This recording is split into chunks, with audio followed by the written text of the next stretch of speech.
This is a brief demonstration of AutoCAD Civil 3D and Navisworks. First of all, we're going to have a look at a model created in Civil 3D in Navisworks. Here we can see we're orbiting around the model. We have a number of viewpoints saved, just like viewports in AutoCAD Civil 3D. Zoom into the model and just turn around.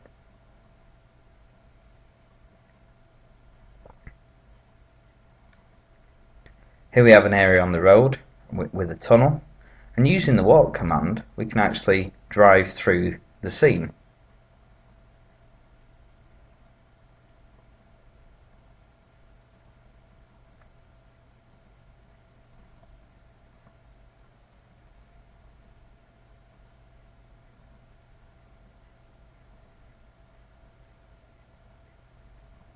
Using the look around orbit tools, take a look at the model in any which way you wish. Within the review tools, we can also look deeper at the model and enable the live sectioning tool. This enables to cut planes from various angles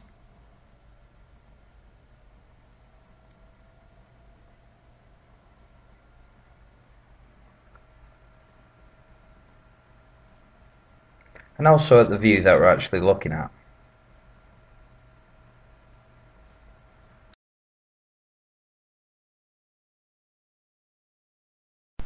The next part of the review process is to actually look at how the objects work with each other.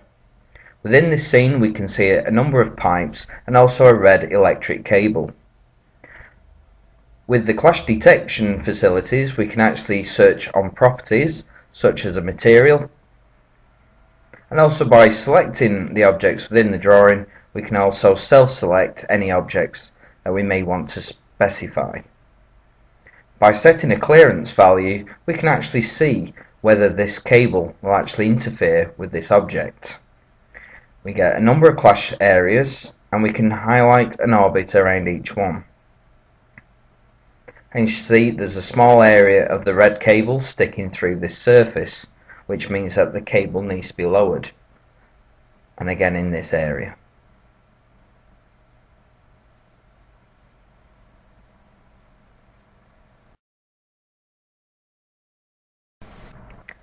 This part of the scheme we're now going to check for clash between the road and the bridge structure.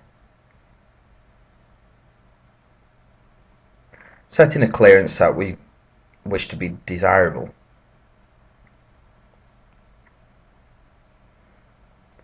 Within the results panel you can actually see the actual clearances to every clash detection. Some of these may be something to ignore as they're just part of the modelling process.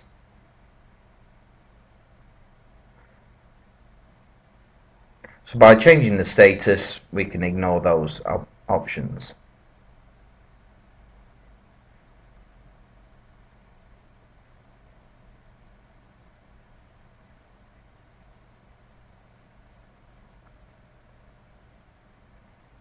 So here's the area that we're interested, the road surface in against the bridge, and we see that it's not sufficient, so the whole road needs to be lowered. The final step, we're going to look at how we can create this scheme and sequence the time of events.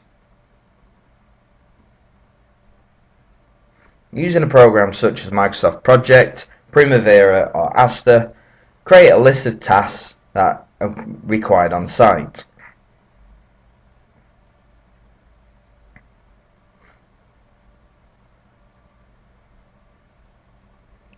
Within Civil 3D we can now look at some settings to try and automate the link process. So for example here we have a corridor surface, we've got a formation or datum layer created, but within the style we can actually create a layer that has a similar name to the task. So we're looking at the model view and create that layer name similar to the task.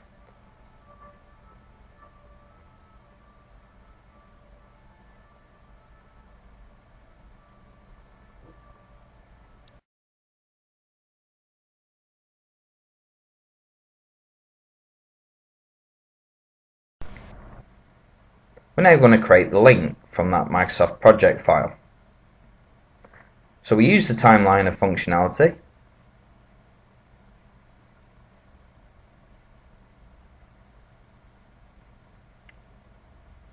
And build all the tasks from that file. You now see that all the tasks from the project file are now listed. From those layer names that we set in Civil 3D, we can automatically assign some of the objects automatically.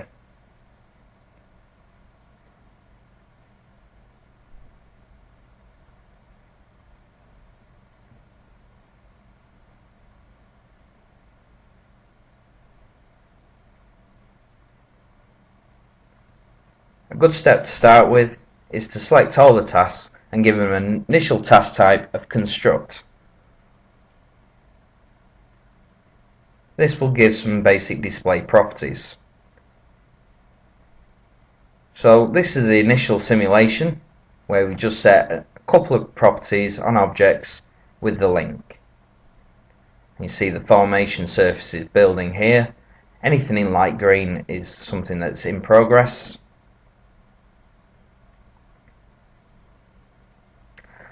So the next step is to actually bring in some of the other objects, such as the corridors and the bridges and tunnels.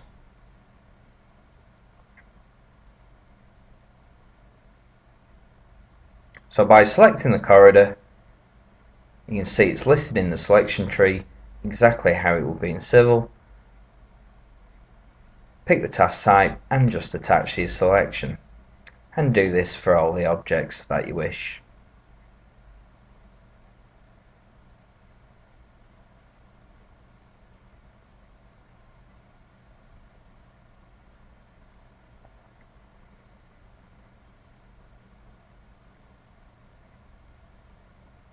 And here's that initial simulation.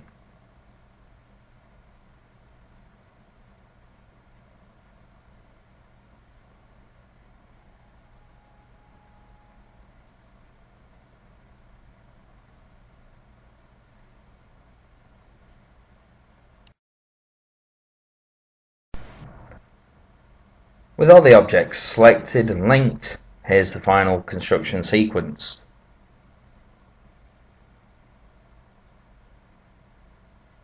By changing the view during the sequence, you can look at different areas and also record this to an AVI video.